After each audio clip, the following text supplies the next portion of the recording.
नमस्कार।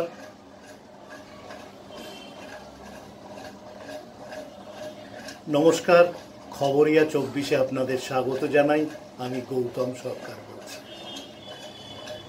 ভোট যত এগিয়ে আসছে জানেন, একটা গানের কথা খুব মনে পড়ছে। আজকে সকাল থেকে তো খুবই ভাবছিলাম, এ কেমন রঙ্গ জাদু, এ কেমন রঙ্গ। এবার ব্যাখ্যা করা যাক। দেখুন, এবারের ভোট পর্ব কেমন জমজমাট হয়ে উঠছে আমাদের রাজ্যে। নানান রকম কথা, নানান রকম ছড়া। কেউ নকুলদানা খাওয়াতে চান, তো কেউ করলার রস খাওয়াতে চান। কেউ মহিলাদের ব্যঙ্গ করেন, একজন প্রার্থীকে কে তুমি নন্দিনী বলে উপহাস করেন। আবার সিনেমার অভিনেত্রী প্রার্থী হয়েছেন বলে কেউ তার যোগ্যতা নিয়ে প্রশ্ন তোলেন, তার চরিত্র নিয়ে উপহাস করেন, ইত্যাদি নানান রকম কাণ্ড।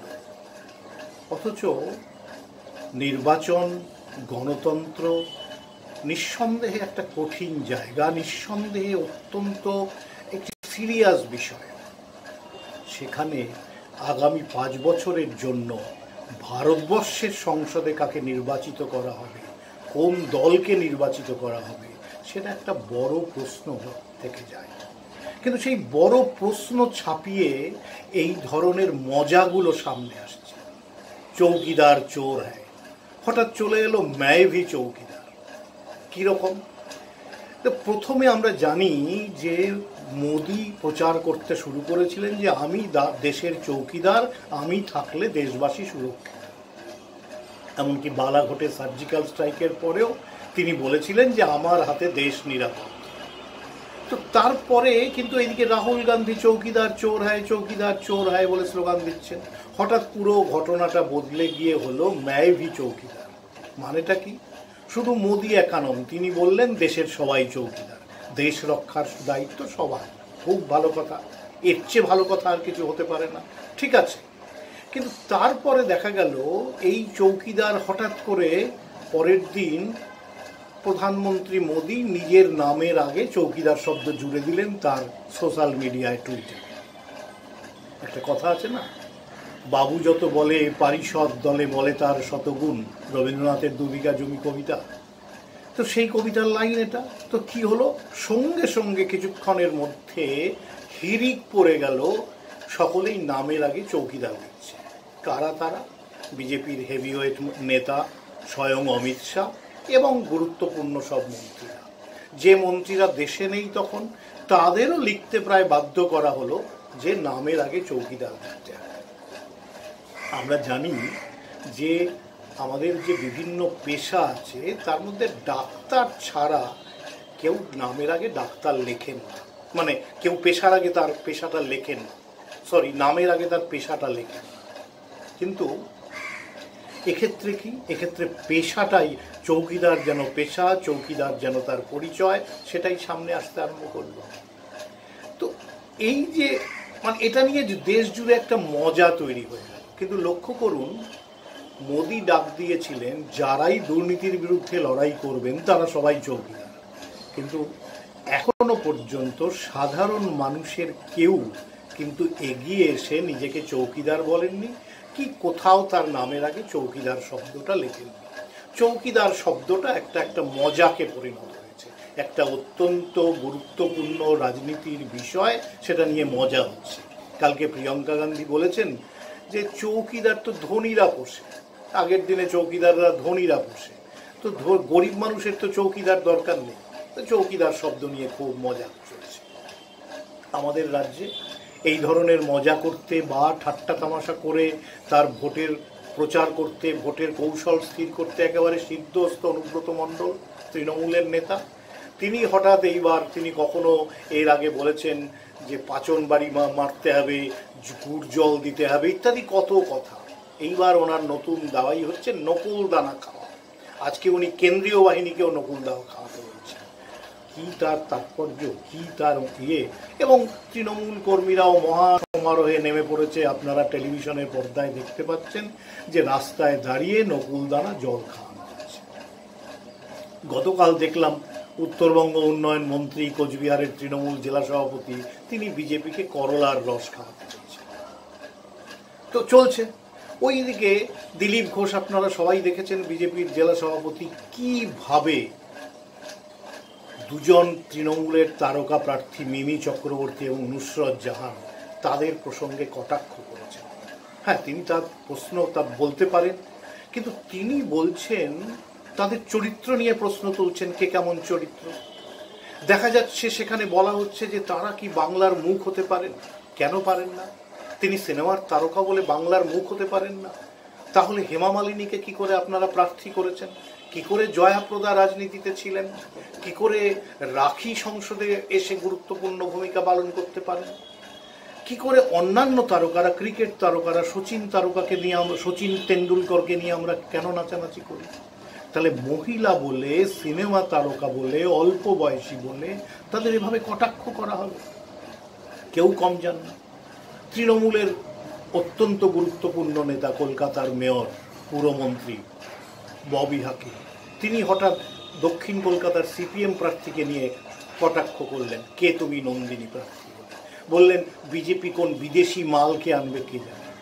এগুলো রাজনীতির ভাষা, গণতন্ত্রের ভাষা। এগুলো কি ধরনের ভাষায় যে এই ভোটের নির্বাচনী প্রচার চলছে সেটা তো আপনারা দেখেই আছেন। তো ক্রমশ যেটা আমি বলতে চাইছি যে শুধু ভোটের ক্ষেত্রে নয়, রাজনীতিতে ভাষার অধঃপতন হচ্ছে, এবং সেই অধঃপতনের জন্য কারা দায়ী? রাজনৈতিক নেতারা দায়ী। সূর্যকান্ত মিশ্র বলছেন শুধু ব্রিগেড প্যারেড গ্রাউন্ড ভরালে চলবে না, বুথে বুথে যেন লাল পতাকা পথ পথ করে ওড়ে তার ব্যবস্থা করতে হবে। ঠিক আছে, ওইটুক পর্যন্ত মেনে নেওয়া যায়। তারপরেই তিনি বলছেন বুথে এমন বাঁশ রাখবেন, কচি বাঁশের বাতা যেন তৈরি থাকে। প্রত্যক্ষভাবে হিংসায় প্রশ্রয় দিয়ে কথা বলা হচ্ছে, হিংসাত্মক হয়ে ওঠার প্ররোচনা দেওয়া হচ্ছে। তো রাজনৈতিক নেতারা যদি গণতন্ত্রের বাতাবরণকে, নির্বাচনের বাতাবরণকে এইভাবে প্ররোচিত করেন, কুকথা, নানান ধরনের অসংলগ্ন মন্তব্য, বেফাস কথা ইত্যাদি, সারা দেশ জুড়েই তাই চলছে, সারা দেশ জুড়েই চলছে। এবং আমি যখন বিরোধী কাউকে আক্রমণ করছি তখন মনে হচ্ছে যেন আমি একটা প্রহসন করছি। আমি বিরোধী দলের নেতা বা বিরোধী একজন নেতা, তারও যে একটা মর্যাদা থাকা উচিত, তাকে যে মর্যাদা দেওয়া উচিত, আমি আক্রমণ করছি বিরোধী দলকে, তার ভাবাদর্শ। কিন্তু আমি ব্যক্তিগত আক্রমণ করছি। কালকে প্রকাশ জাভড়েকর, কেন্দ্রীয় মন্ত্রী, বিজেপির অত বড় নেতা, তিনি যেভাবে টিভি ক্যামেরার সামনে রাহুল গান্ধীকে কটাক্ষ করছেন হেসে হেসে মজাক করে, তাতে ভাবতে কষ্ট হয় যে এটা কি গণতন্ত্র, যেখানে বিরোধীদের মর্যাদা দেওয়া হয় না? আবার বিরোধীরাও একই সুরে, তারা কেউ বলছেন দিলীপ ঘোষ আবার নেতা না, ওকে তো আমরা নেতাই মনে করি না, তিনি একটা দলের রাজ্য সভাপতি, তিনি আকথা কুকথা বলতে পারেন, কিন্তু আপনি কেন তাকে অসম্মান করবেন? তো সেই প্রবাদ বাক্যে আবার ফিরতে হয়, তুমি অধম বলি আমি উত্তম হইব না কেন? আমার প্রশ্ন হচ্ছে, আগামী দিনের নবীন প্রজন্মকে আপনারা রাজনৈতিক নেতারা কোন সংস্কৃতি উপহার দিচ্ছেন, কোন ভাষা বলতে শেখাচ্ছেন? যে ভাষা আপনারা আমদানি করছেন এটা মাঠের ভাষা, এই ভাষাটা আড্ডার ভাষা, এবং কোনো কোনো ক্ষেত্রে এই ভাষা আদৌ ব্যবহার করা উচিত নয়। এই ধরনের মন্তব্য করে আপনারা রাজনীতিকে, ভোটের আসরকে, গণতন্ত্রকে কলঙ্কিত করছেন।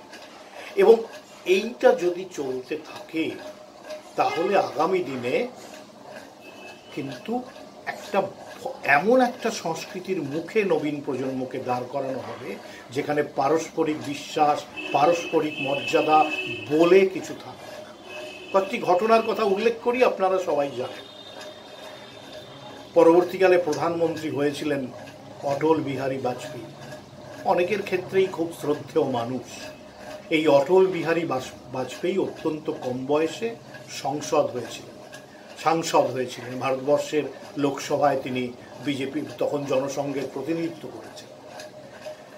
তিনি ভাষণ দিলে তখনকার প্রধানমন্ত্রী, কংগ্রেসের নেতা পণ্ডিত জওহরলাল নেহরু মন দিয়ে শুনতেন।